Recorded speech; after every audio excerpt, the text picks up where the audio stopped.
大家好，上期視頻講到華人客家話冇有實踐前和實踐後嘅速測驗生物字和日。第二期視頻講一下包括華人在內嘅絕大部分客家話都有嘅另外一個速測驗生物 V。呢個生物普通話係冇有嘅，常見嘅數基本上都零生物，例如以 one， 在普通話啲背嘅 one。其實就係 UAN， 冇係 WAN。WAN 其實係拼音嘅一種寫法。One 客家話分為兩類，一類生物係烏同灣，華人客家話屬於呢種類型。另一類生物係摸同萬，廣東講客家話屬於呢種類型。烏係一個摩擦成分比較明顯嘅速測驗，在各地漢語方言也普遍存在。中國語言地圖集中嘅北方各地方言調查點大量存在 V 生物，最北嘅係龍崗省，部分人士也有 V 生物。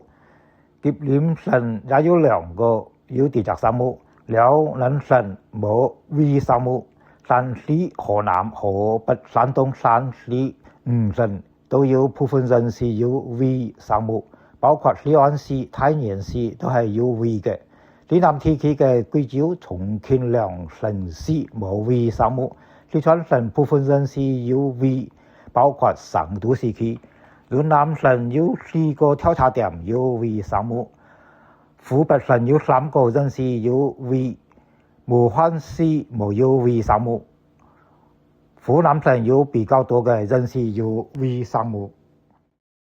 粵方言分為兩大類型，廣州佔數點中嘅廣州話屬於冇有 V 生物嘅類型，廣東中西部冇有 V 生物嘅佔多數，西南部有 V 生物嘅佔多數。絕大多數嘅閩方言嘅人士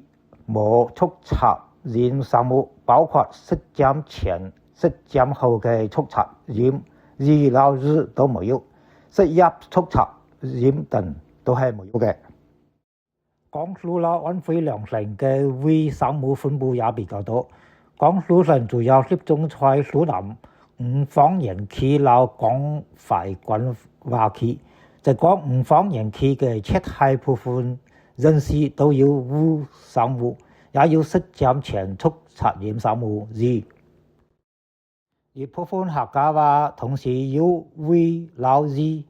呢個情況啦，5方言區嘅一部分人士嘅方言相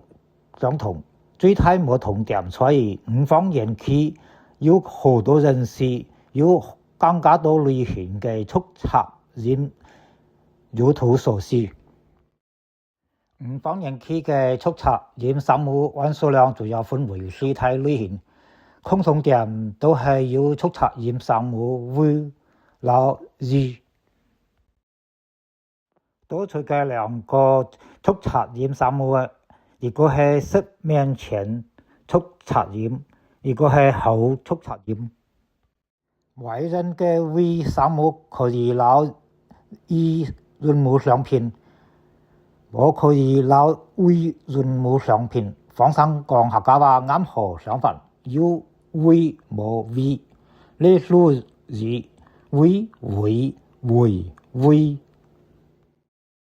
客家話嘅最大共同點，無論係閩西、贛南、惠州、珠三角、粵西、廣西等地都有 V 生物，